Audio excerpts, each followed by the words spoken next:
శ్రీమాత్రే నమః. ఈరోజు మనం ఈ వీడియోలో నవంబర్ నెల ధనుసు రాశి ఫలితాలని చూద్దాం.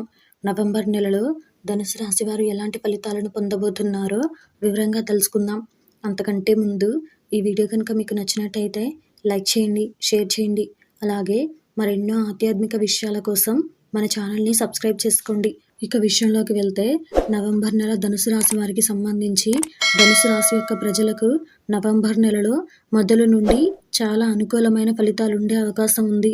మీ ఆదాయంలో పెరుగుదల కూడా కనిపిస్తుంది మరియు కుటుంబ జీవితం కూడా సంతృప్తికరంగా ఉంటుంది.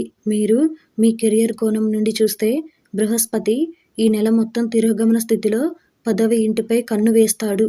దాని ఫలితంగా క్షేత్రంలో శుభ పరిస్థితులు ఏర్పడతాయి. మీరు చేయగలరు. మీ కృషి యొక్క ఇనుమును పొందండి మరియు ప్రజలు మీ పనిని అభినందిస్తారు. ముఖ్యమైన పనిలో మిమ్మల్ని సంప్రదించడానికి వస్తారు మరియు మీ సామర్థ్యాన్ని చూపించడానికి మీకు పూర్తి అవకాశం లభిస్తుంది. మీరు ఏదైనా వ్యాపారం చేస్తే నెల ప్రారంభంలో హెచ్చుతగ్గులుంటాయి. మీ విద్య గురించి మాట్లాడినట్లయితే 4వ ఇంట్లో బృహస్పతి తన సొంత రాశిలో ఉండటం ద్వారా మిమ్మల్ని జ్ఞానవంతం చేస్తాడు. మీ జ్ఞాపక శక్తి అభివృద్ధి చెందుతుంది. దీని కారణంగా కుటుంబం నుండి కొంత దూరం ఏర్పడుతుంది. మీ మాట్లాడే విధానం స్పష్టంగా ఉంటుంది, కానీ ఏదో ఒకటి జరుగుతుంది. ఇది ప్రజలు చేదుగా భావిస్తారు, ఎందుకంటే మీరు తీపి మాటలు కాకుండా స్పష్టంగా మరియు ధ్వనిగా మాట్లాడగలరు. ఇది అవతలి వ్యక్తిని గుచ్చుతుంది. ప్రేమ వ్యవహారాల గురించి మాట్లాడినట్లయితే నెల ప్రారంభంలో 5వ ఇంట్లో శుక్రుడు మరియు బుధుడు వల్ల ఇది మీ ప్రేమ జీవితానికి మంచి సమయం. మీరు మీ సంబంధంలో లోతుగా వెళ్తారు, అతన్ని గాఢంగా ప్రేమిస్తారు మరియు అతనితో సంబంధాన్ని ముందుకు తీసుకెళ్లడానికి అన్ని ప్రయత్నాలు చేస్తారు.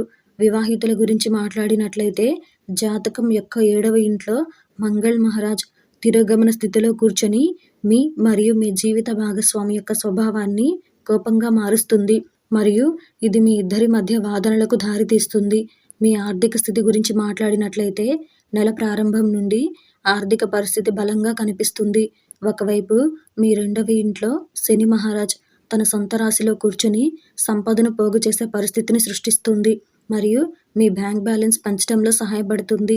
మరోవైపు 11వ ఇంట్లో బుధుడు, శుక్రుడు మరియు కేతువుల కలయిక మీ ఆదాయంలో మంచి పెరుగుదలను సూచిస్తుంది. మీరు మీ ఆరోగ్యం గురించి మాట్లాడినట్లయితే 4వ ఇంట్లో బృహస్పతి ఉండటం వల్ల ఆరోగ్యం మెరుగుపడుతుంది. 11వ ఇంట్లో చాలా గ్రహాల ప్రవేశం మీ ఆరోగ్య సమస్యలను తగ్గిస్తుంది, కానీ తిరోగమనం కుజుడు 7వ ఇంట్లో కూర్చొని మొదటి ఇంటిని చూస్తాడు. ఇది శారీరక సమస్యలను కలిగిస్తుంది. అనుకూలమైన శుభ ఫలితాల కొరకు ప్రతిరోజు మీరు మీ భోజనానికి ముందు ఆవుకు గడ్డిని తినిపించండి.